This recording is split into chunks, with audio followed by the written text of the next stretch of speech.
Hello to my wonderful listeners.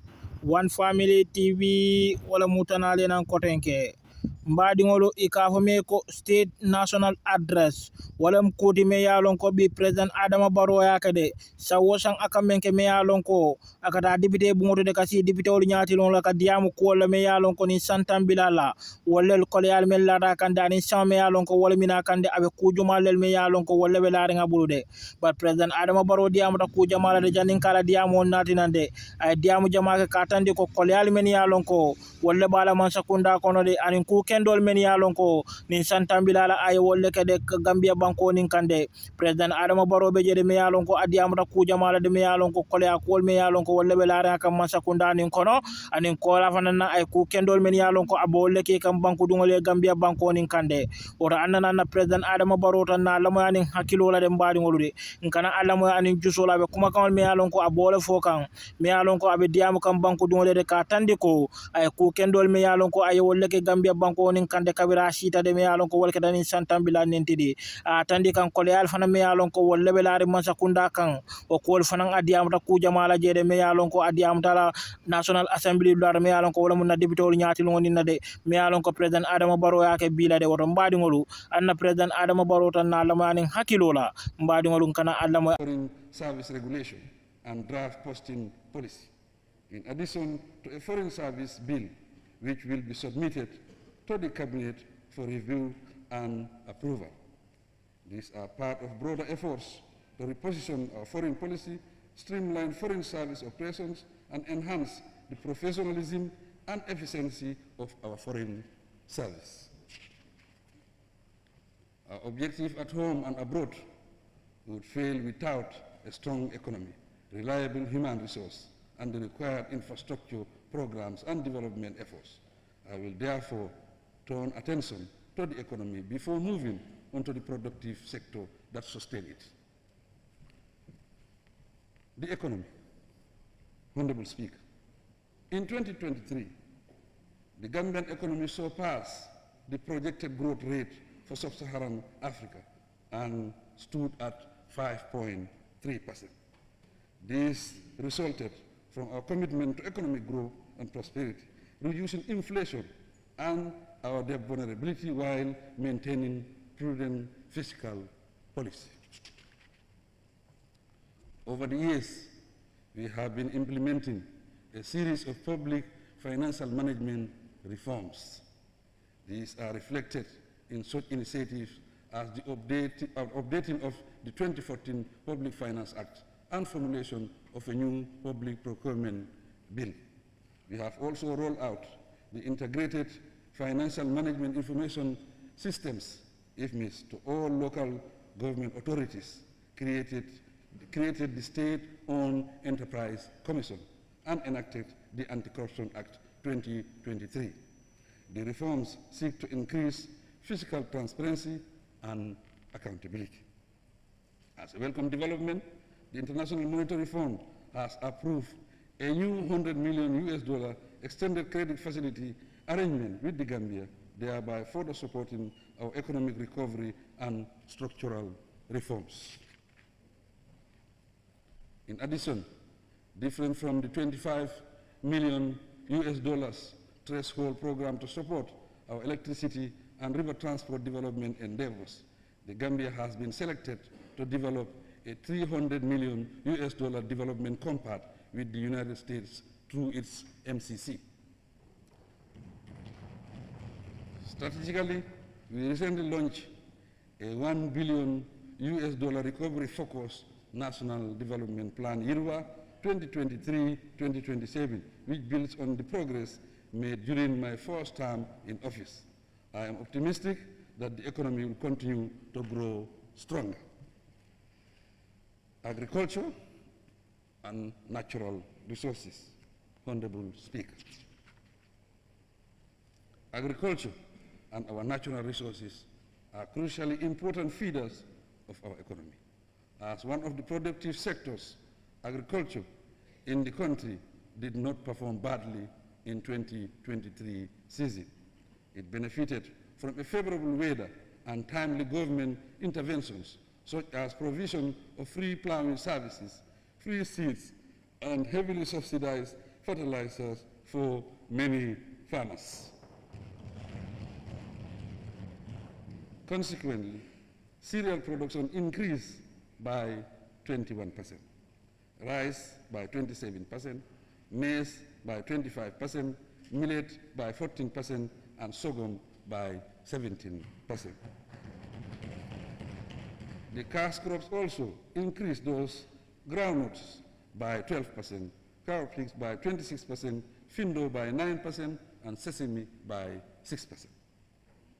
In all, last year, agriculture contributed 25.5% of the GDP. This indicates a slight decrease from 25.7% in 2022, translating into a decrease of 0.2 percentage points. In the 2023-2024 season, the government allocated $1.5 billion for purchase of groundnuts, acquiring about 38,669 metric tons. These mark a significant increase over 10,000 metric tons purchased in the previous season. Looking ahead to the 2024-25 cropping season, we plan to bring 5,000 hectares under rice cultivation, a target that could rise substantially if 10 registered commercial farmers in the scheme commence cultivation. In support of the National Food Security Drive, government will procure 180 tractors and 20 rotavator boats for year-round deployment. Additionally, we will enhance rice processing within the country's irrigated hubs through irrigated equipment training processors and expanding irrigation facilities. This year, my government will distribute rice, groundnut, maize, and bean seeds to farmers to help them boost production. There is already enough fertilizer in country, and it will be sold to the farmers at a subsidized price at different locations across the country. To improve financial exclusivity, we plan to extend matching grant funds to microfinance institutions that operate close to the communities at grassroots levels. We also plan to integrate modern technologies like ICT for internet banking and mobile phones into the farming communities and establish at least 5 agricultural insurance schemes to mitigate risks in agricultural lending. These schemes will be managed through public-private partnership. Among many other interventions, the Gambia Agricultural Transformation Program, which seeks to bolster food and nutrition security through sustainable management of our natural resources, will strengthen both the public and private sector across the agricultural value chain. Fisheries and water resources, Honorable Speaker. This is another productive sector that contributes to the economy. Due to several factors, however, the total revenue collected from the fisheries sector decreased from $131,595,269 in 2022 to $110,802,912 in 2023, representing a decrease of $20,792,357, or about 15.8%. To get the most from the sector, my government is actively reviewing its fishing licensing regime to increase protection for artisanal fishers and ensure fair and sustainable management of our fisheries resources. Consequently, the Ministry of Fisheries, Water Resources and National Assembly Matters has initiated the construction of 20 fishing boats with fishing equipment to enhance the livelihood of the youth and women and reduce illegal migration. Also, the ministry is constructing fish ponds in Kuloro through a funding partnership with the EU to boost fish production. The $25 million Climate Resilience Fishery Initiative for the Livelihood Improvement Project, funded by the Green Climate Fund, aims to conserve and protect fisheries resources while strengthening the climate resilience of fishing communities. to minimize post-harvest losses and promote the hygiene and quality fish products. During the period under review, the ministry built 2 fishing landing platforms in Gunjur and Tanje and constructed access roads linking these sites to markets. Mr. Speaker, the Gambia has made significant strides in improving equitable access to safe drinking water, with 90% of the population provided with better water resources in 2023, up from 86% in 2010. I must observe, however, the figure stands at 83% in rural areas. Additional efforts are needed to bridge the gap by increasing access to safe drinking water in our rural communities. In particular, last year, we implemented a mini borehole drilling project with a budget of $10 million for the government local fund, from the government local fund. 15 communities now have access to safe and high-quality drinking water through the project.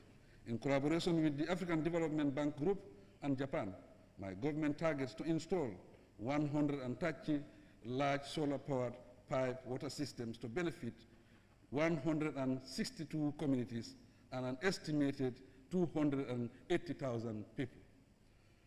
To this end, 20 boreholes were inaugurated in December 2023, 55 have been installed, and the remaining 55 will be completed in 2025.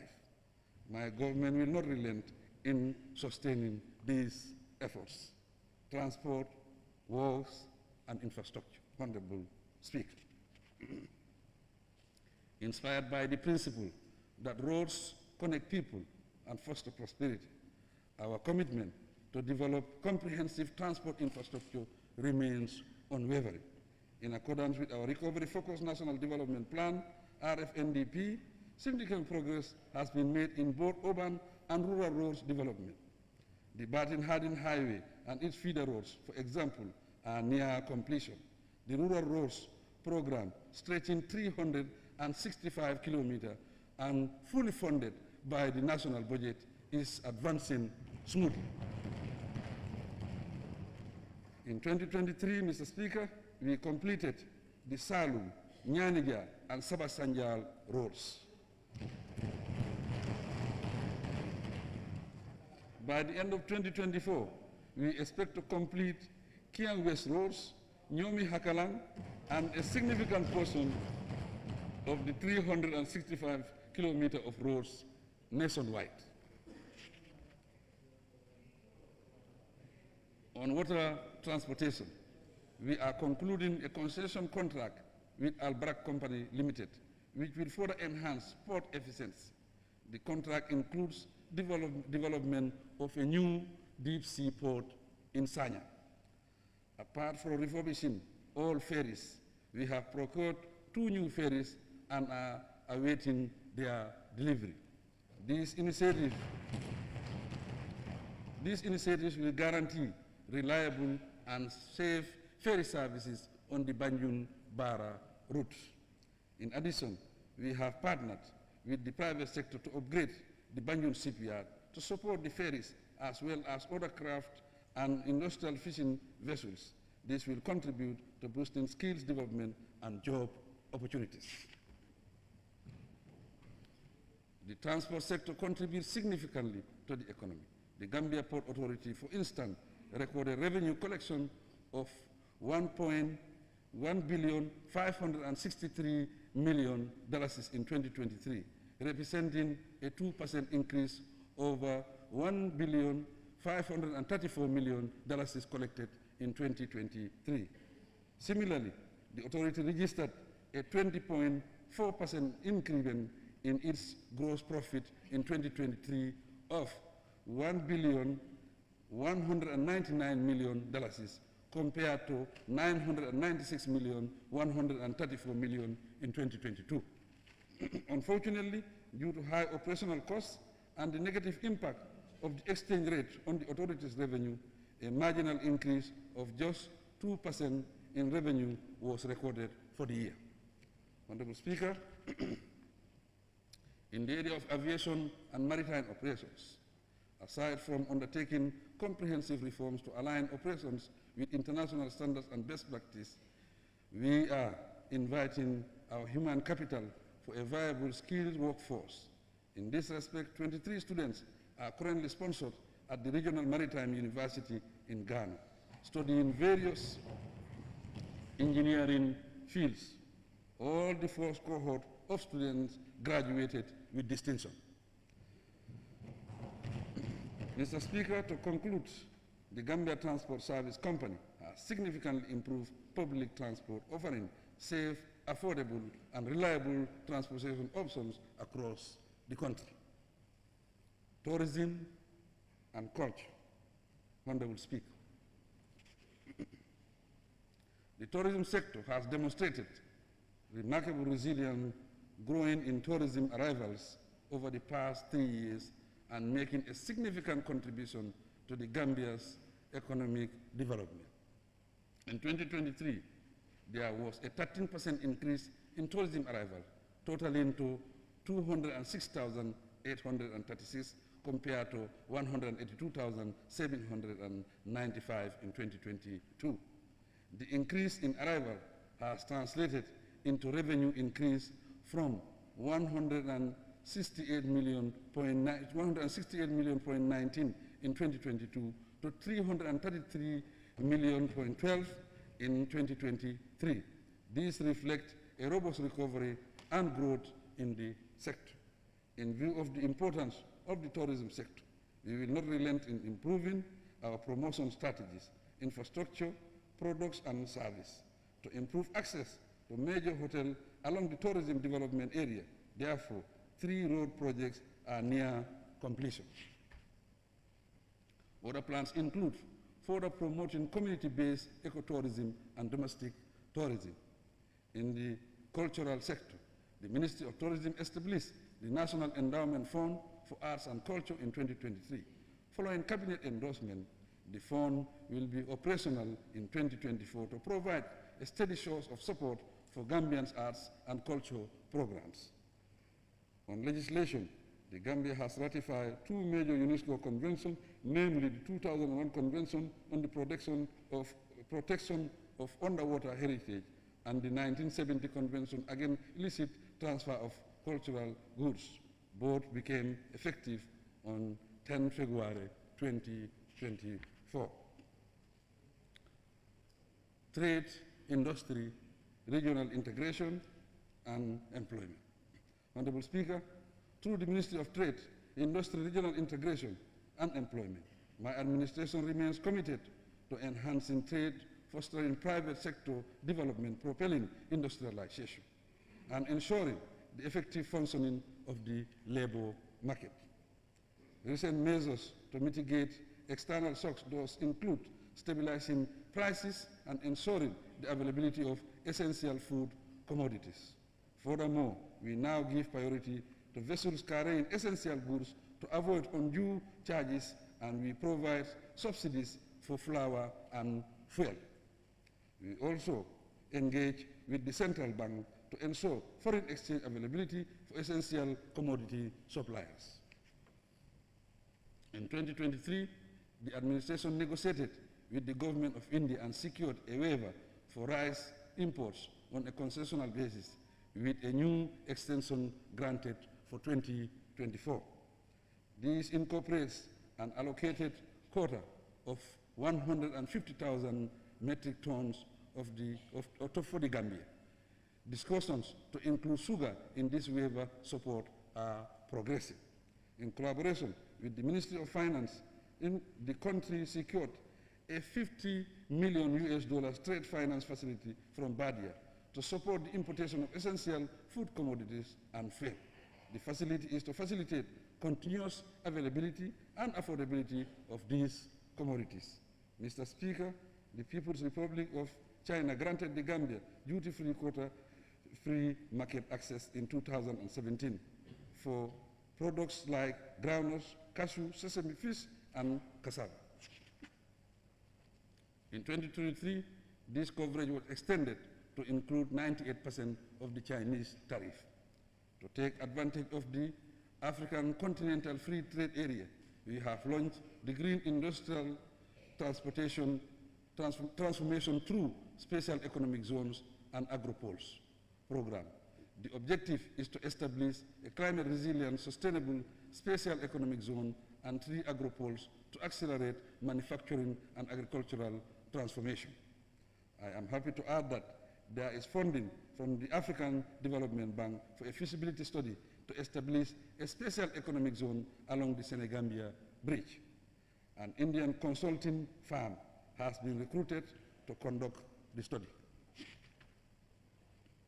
Also, we have secured $100,000 from the ECOWAS Commission to modernize the Wellingaraba-Lumo for cross-border trade facilitation. In the area of industrialization, the construction of a special economic zone along the Senegambia Bridge corridor is underway, with significant investments projected to create over 1,000 jobs. In the same vein, the Gambia Standards Bureau has developed over 100 national standards to improve market access for Gambian products, and a food testing laboratory is under construction to support national quality infrastructure. The government has also launched the new employment policy 2023-2028 and enacted a revised Labor Act to enhance employment conditions and productivity. These efforts reflect our commitment to strengthening the economy, protecting consumer rights, and ensuring fair competition. Besides this act, there is a legal methodology bill to replace the Ways and Measures Act of 1977.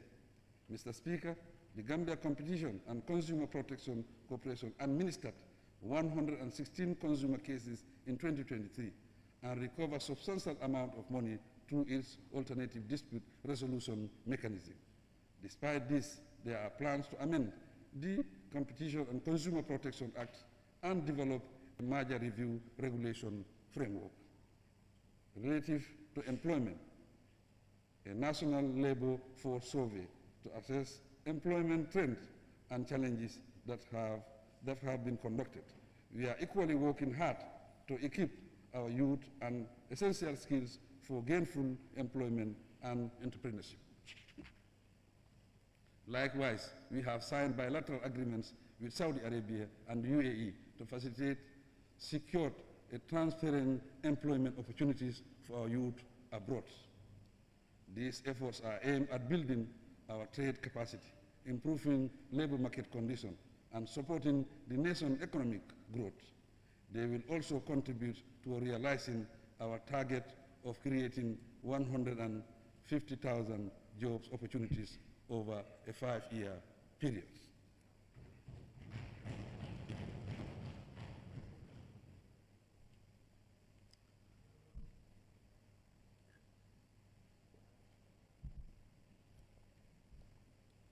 Petroleum and Energy, Honorable Speaker.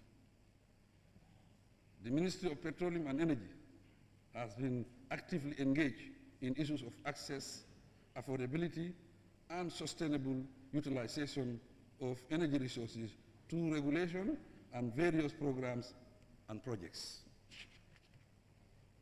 Inspired by the government's Energy Roadmap 2021-2040, the National Water and Electricity Company, NAWEC, has embarked on transforming energy and water provision nationwide. The roadmap targets universal access to electricity by 2025, including specific national integrated water resources management targets. Notably, NAWEC is implementing a significant electricity access project to connect over 800 communities across the country to electricity. In a major development for the Gambia's energy sector, the company commissioned a 23-megawatt solar power plant in Jambur. This significant addition to the grid is expected to generate more clean energy and reduce operational costs.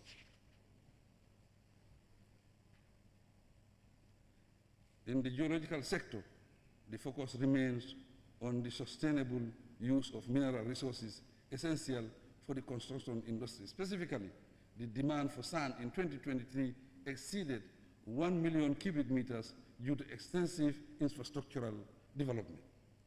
Although the mining sector generated $172,962,922 as revenue during the reporting period.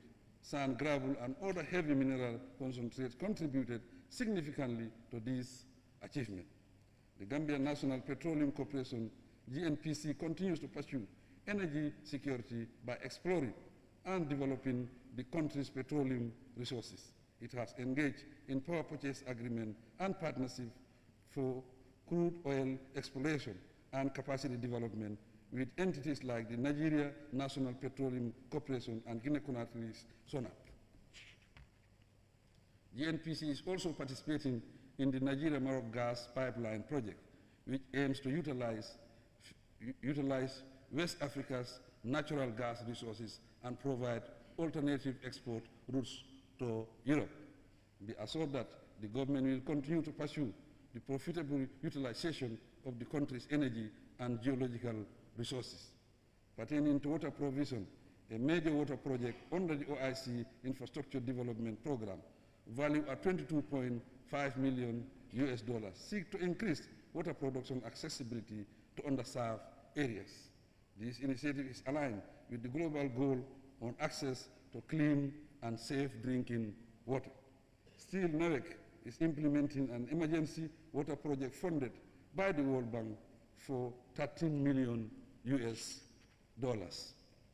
project incorporates drilling boreholes to expand water access in the Greater Banjul area and the North Bank region. Environment, climate change, and natural resources, Honorable Speaker. On climate risk management, the Ministry of Environment, Climate Change, and Natural Resources is currently developing a legal framework to oversee the carbon trading market in the Gambia, aiming to better manage climate risk. In this regard, the Environmental Impact Assessment Program is to ensure that projects undergo environmental and social screening before implementation. The NEA remains steadfast in taking the lead to protect the environment and ascertain the security of everyone in the country. To succeed, the agency is completing a state-of-the-art laboratory to analyze chemical and soil samples, among other functions.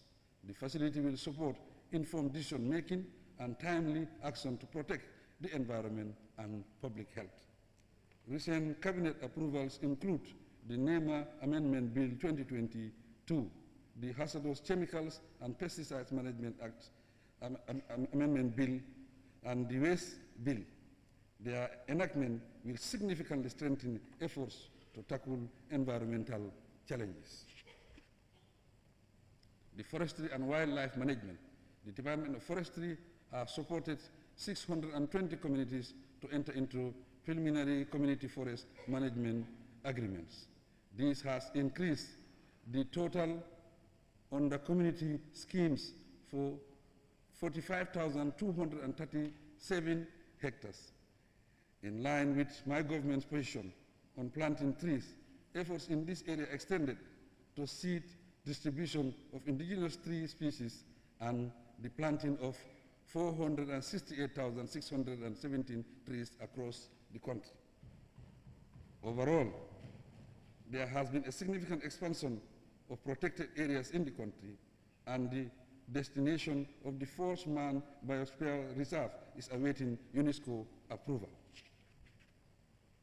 Added to this, the EU LIFE project has been approved for implementation in 2024. Complementing this initiative is an ongoing large-scale mangrove restoration project in various regions. These comprehensive measures reflect the government's devotion to environmental stewardship and sustainable development. Population and social protection, Mr. Speaker, ladies and gentlemen. Through the Office of the Vice President, our national population policy has been updated and a strategic plan for 2024-2028 developed. The policy is to leverage the Gambia's youthful population for economic growth and sustainable development. in line with YIRWA, the Sustainable Development Goals, and AU Agenda 2063. Mr. Speaker, the National Population Bill, which is crucial for establishing the Commission, its Secretariat and Observatory, has Cabinet approval for submission to this Assembly. The National Social Protection Secretariat, NSPS, has contributed the development of the Gambia Social Registry.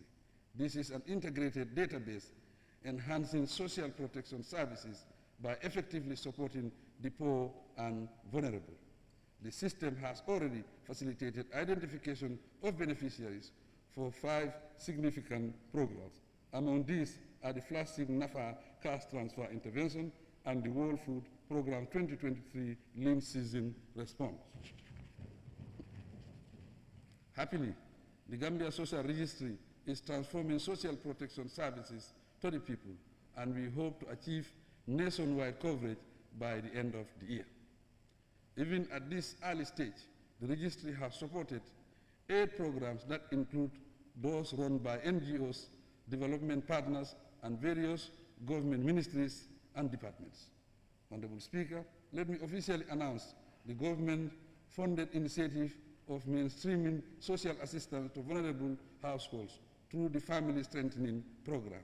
The NSPS has led this groundbreaking initiative through a group of multi-government stakeholders. The program aims to enhance both the welfare of our citizens by increasing access to essential goods and services and fostering investments in human and productive capital. Currently, over 2,000 people benefit from the program, leaving no one behind.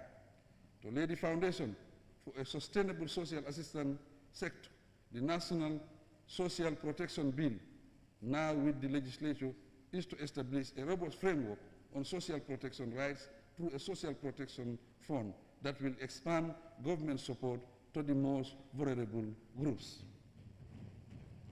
Following the 2019 agreement with ECOWAS, the establishment of the National Early Warning and Response Mechanism Coordinating Center has been initiated under the Vice President's office. A bill to formalize it will be presented to the National Assembly. With Cabinet approval of the National Nutrition Policy 2021-2025, the National Nutrition Agency, supported by UNICEF and the World Food Program, has formulated a common results framework to monitor nutrition programs and activities.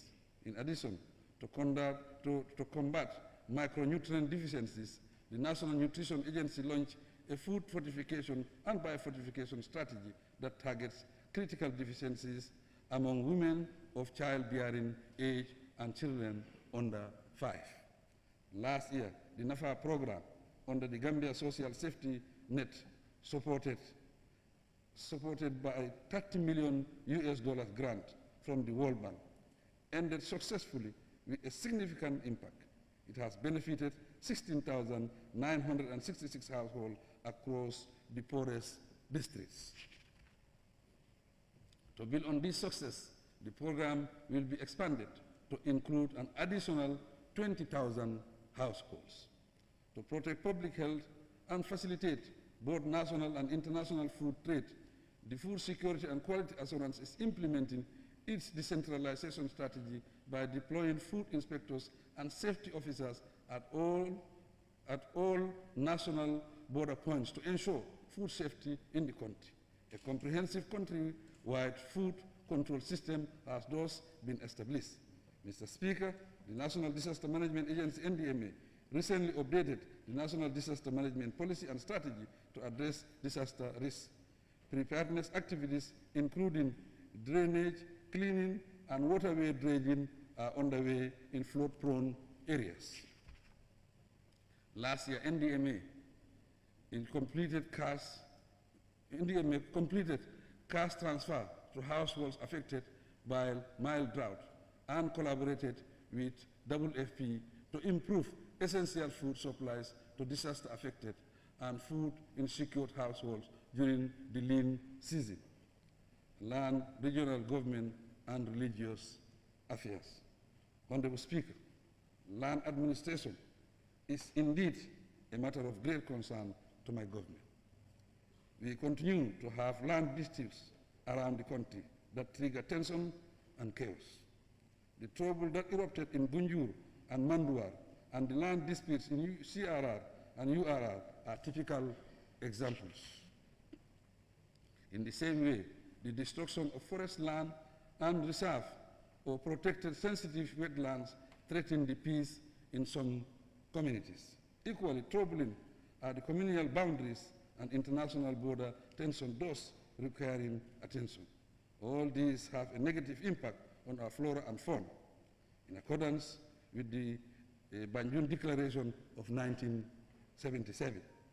Accordingly, the Ministry of Lands, Regional Government and Religious Affairs, with assistance from the World Bank, is formulating the country's first ever national land policy. The policy will introduce a land tenure system to ensure tenure secures equitable land access and promote sustainable use of land resources. Also, it is designed to generate wealth, mitigate poverty, and reinforce resilience against environmental changes. In other development, the World Bank has allocated $10 million to support the development of a gender-sensitive, climate-informed national land policy to guide reforms in land tenure, governance, and administration. Meanwhile, the process has. The primary challenges in filling these vacancies include the lengthy recruitment process in the security sector and a shortage of qualified personnel in the health sector. The e-recruitment system also posed initial challenges, but it has since been improved. The ministry continues to implement the civil service reform program through various strategies and approaches. Principally, for effective management of the public service review of the Public Service Act 1991 is at the tail end. Mr. Speaker, the Civil Service Reform Program 2018-2027 is to devise a standard personal administration system and maintain discipline and ethical conduct in the civil service. Furthermore, it is to maintain proper remuneration packages and incentives for the civil servants, build adequate capacity for performance and accountability within the civil service, and institutionalize meritocracy. In this direction, a major reform undertaking is the centralization of pension administration under the PMO, as mandated by the Public Service Pension Act of 2022. As part of the reform program, the PMO is actively collaborating with stakeholders to enhance public service performance and service delivery through installation of biometric time attendance machines across all MDAs. This is to monitor attendance to address lateness and unauthorized absence from work. In its endeavor to build capacity and strengthen the civil service, the PMO awards scholarships to civil servants to address critical skills and knowledge gaps within the public service. Aligned with the Recovery Focus NDP, the ministry regularly hosts quarterly retreats for permanent secretaries to reinforce interdepartmental coordination. Beyond this, the Program for Accelerated Community Development, coordinated by the Department of Strategy, Policy and Delivery in collaboration with the UNDP, was launched to deliver essential services to rural communities, targeting clean water, electricity, and agricultural resources is progressing. This initiative is an offshoot of our commitment to inclusive development as outlined in the Recovery Focus National Development Plan 2023-2027 and the Sustainable Development Goals. Honorable Speaker, the Department of Strategy, Policy and Delivery works with the Office in executing my oversight responsibilities through the National Economic Council and Presidential Delivery Forums. This internal accountability mechanism ensures effective and efficient service delivery. Honorable Speaker, all these initiatives are to make sure that the MDA is delivered as expected. The regular MDA presentations conducted in my office is evidence of this commitment. The government's objective is to create a more effective and efficient public service system that can meet the needs of our citizens and propel the nation's development forward. National security. Mr. Speaker, as a nation, our survival and progress depend on our security and peace. Hence the significance of the ongoing security sector reform, SSR. I am pleased to state that the SSR is progressing and we are committed to seeing it through. The Office of the National Security, through the National Security Advisor, appointed to coordinate all security institutions, leads the SSR. So far, the office has coordinated new policies and strategies that include 17 policing policies and standard operating procedures. The Police Act of 1949 has been updated and the new strategic frameworks formulated, such as the National Security Policy, National Security Council Bill, National Security Strategy, Security Sector Reform Strategy, and National Defense Policy. The GAF policy has also been revised. Additionally, Mr. Speaker, a draft veterans policy is now available to honor our veterans and attend to their concerns. For those in active service, there is a revised version of the terms and conditions of service for soldiers and officers. Later this year, my government will submit the Arms Trade Treaty instrument for accession to the United Nations Agency for membership. Alongside these developments, an immigration service bill is on the way to enhance border control and management. This is to be supported by significant technological investments that include the Migration Information and Data Analysis System. The draft bill for the Gambia Fire and Rescue Service, aimed at enhancing rescue and firefighting capabilities, is also lined up for enactment. The indication is that these comprehensive reforms have led to a significant reduction in human rights violations and abuses. Honorable Speaker, on the crime rate, whereas 4,894 crime cases were recorded in 2022, 4,567 were recorded in 2023, making a decrease of 6.6%. Out of these, 349 major crimes were recorded in 2022 and 272 in 2023, implying a decrease of about 22%. The decrease cuts across all crimes. In 2022, 1,002 traffic cases were registered, with 922 registered in 2023. The decline is linked to increased police vigilance and community policing strategies. Notwithstanding the decline in trend recorded during the last 2 years, the crime rate remains a grave concern to my government. The security services have been charged to be more vigilant. Hence, a highway patrol mechanism using modern technology is in place around the Greater Banjul area. Mr. Speaker, in 2023, we inaugurated 4 model police stations, fully equipped with modern equipment, and constructed 52 new accommodation rooms for the military in Farafenni. All were fully funded by government.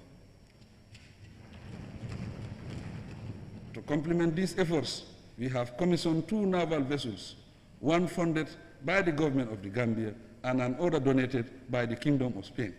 This development has facilitated collaboration with the Republic of Senegal to combat cross-border crimes. Mr. Speaker, the Gambia Immigration Department reported a significant increase in revenue performance in 2023, collecting over $200 million as opposed to $104,407,130 in 2022.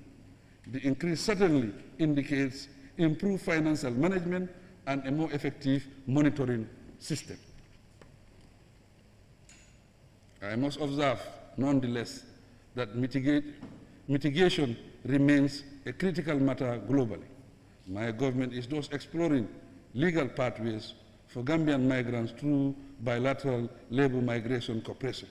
I am grateful to the Gambian diaspora for their significant contributions to national development. Remittances in 2023 equal 735 million US dollars.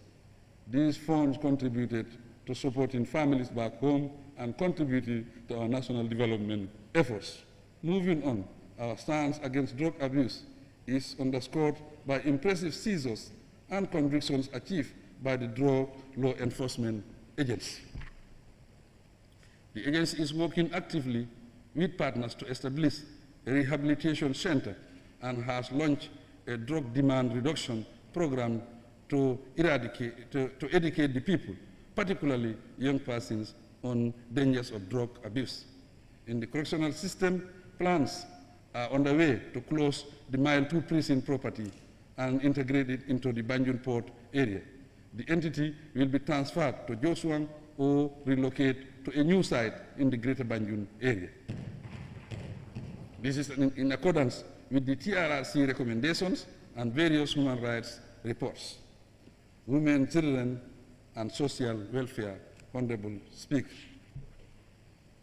In 2023, the gender, women, and social welfare sector made substantial progress in several critical areas. They constructed shelter support services in Bakote to temporarily house survivors of gender-based violence, GBV. To accompany this, a GBV and Child Protection Helpline 199 has been integrated with the Gender Management Information System. In addition, the government has introduced a victim support fund to facilitate the rescue, rehabilitation, and reintegration of victims of sexual and gender-based violence. Mr. Speaker, my administration has reinforced the legal framework to protect the rights of women, girls, and persons with disability through several acts. In 2023, we established special courts specifically to handle cases related to child custody and other child-related issues. In monetary terms, the Ministry of Gender, Women, and Social Welfare, in collaboration with the National Social Protection Secretariat, has rolled out the government-funded initiative of mainstreaming social assistance amounting to $30 million. Earlier this year alone, the Women Enterprise Fund distributed funds to 8,400 women across the West Coast region, North Bank region, and Central River region. Also, financial assistance was extended to persons with disability from the Disability Fund. Honorable Speaker, noteworthy is the private member bill to repeal the Women's Amendment Act 2015, currently under review by the legislature. While awaiting its outcome, government remains committed to enforcing the prohibition of FGM in the Gambia.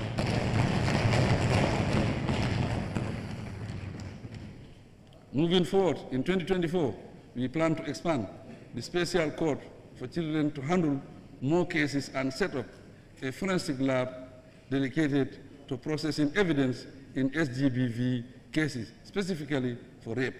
To uphold women's effective participation, I entreat the National Assembly to approve the private member bill which advocates a 30% governance quota for affirmative action. These efforts demonstrate our dedication to transforming the social welfare landscape by creating safer and more equitable space for women and children in the Gambia. Education, Honorable Speaker, distinguished ladies and gentlemen.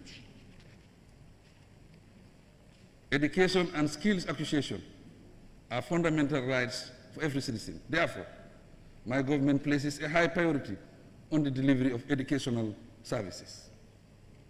On progress made from 2022 to 2023, we registered significant infrastructure growth, including the construction of over 775 new classrooms and 1,030 toilets for both conventional and non-conventional schools. This expansion is geared towards making quality education affordable and accessible nationwide. Mr. Speaker, added to 12 new senior secondary schools established across the country. Classrooms and facilities were rehabilitated in 10 schools from 2022 to 2024. There is a notable increase in enrollment, with enrollment at the early childhood care and development level rising from 130,952 in 2022 to 136,283 in 2023. Similarly, enrollment at all levels have all shown upward trends.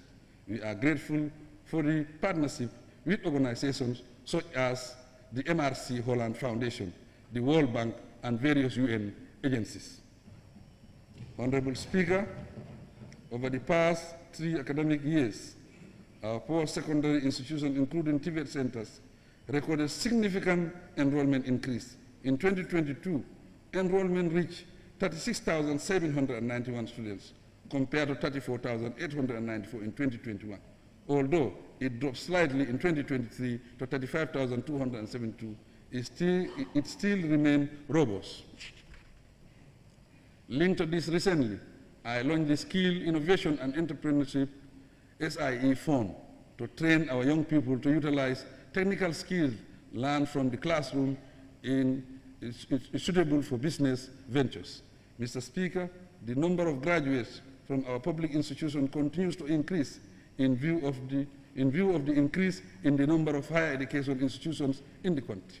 The University of the Gambia alone impressively graduated 1,321 students in 2022 and 1,329 in 2023. Of course, its capacity to increase enrollment is constrained by several factors. The government supports students through scholarships, both within the country and abroad. In 2023, we supported 1,591 students with scholarships.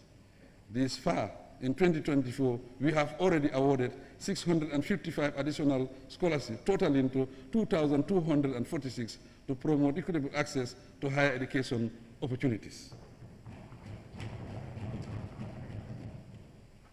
And so sustainable financing, a student loan scheme, research and innovation fund, and a tertiary and higher education trust fund will be rolled out soon.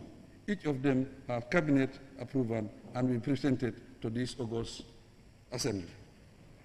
Mr. Speaker, in 2017, my administration has increased access to quality tertiary and higher education while promoting research, science, technology, and innovation. The Ndemban and Kanela Skills Training Centers are now in operations. They offer skills training in relevant areas, and students receive government scholarships to ease the financial burden on their parents. Despite these achievements, plans are underway to open additional skill centers across the country to meet the skills need at regional level and support local development. Honorable Speaker, significant strides have also been made in infrastructure development. The University of the Gambia's Faraba Banta campus is complete and in use. Completion of the construction of the new University of Applied Science, Engineering and Technology is expected this year. Legal and judicial matters. Honorable Speaker, since 2017, my administration has embarked on significant legal reforms. Our efforts include introducing a new constitution, and we remain committed to pursuing it this year. It is hoped that a referendum on the new constitution will be held in December 2024. Mr. Speaker, among items of legislation enacted in 2023 is the anti-corruption bill, apart from robust frameworks to criminalize corrupt practices. Specialized anti-corruption agencies has been strengthened to effectively enforce the law on corruption. The Victim Reparation Act aimed at providing reparations to victims of human rights violations from the past regime has been enacted. To ensure integrity and accountability in government, so has the Ban from Public Office Act been enacted to prevent individuals convicted of corruption or related offenses from holding public office. the former President's Act also enacted acknowledges the services of the nation's former leaders. It provides for their dignified post-presidential life while balancing it with the interests of the Gambian people. Honorable Speaker, another piece of legislation is the Commission of Inquiry Amendment Act 2023 to conduct thorough investigations and ensure justice and accountability within government. Several other bills are now under consideration. Among them are the Criminal Offences Bill and the Criminal Procedure Code Bill. Both are vital in building a more transparent and accountable society. Mr. Speaker, the Ministry of Justice is acting on the TRRC recommendations, particularly through the drafting of the Special Accountability Mechanism Bill and the Special Prosecutor's Office Bill. These bills are part of a broader strategy to establish a hybrid court in collaboration with ECOWAS. The court will apply both domestic and international law to TRRC cases. The establishment of the Special Criminal Division of the High Court, staffed by distinguished Gambian judges, marks a huge step towards presiding over TRRC-related cases impartially and effectively.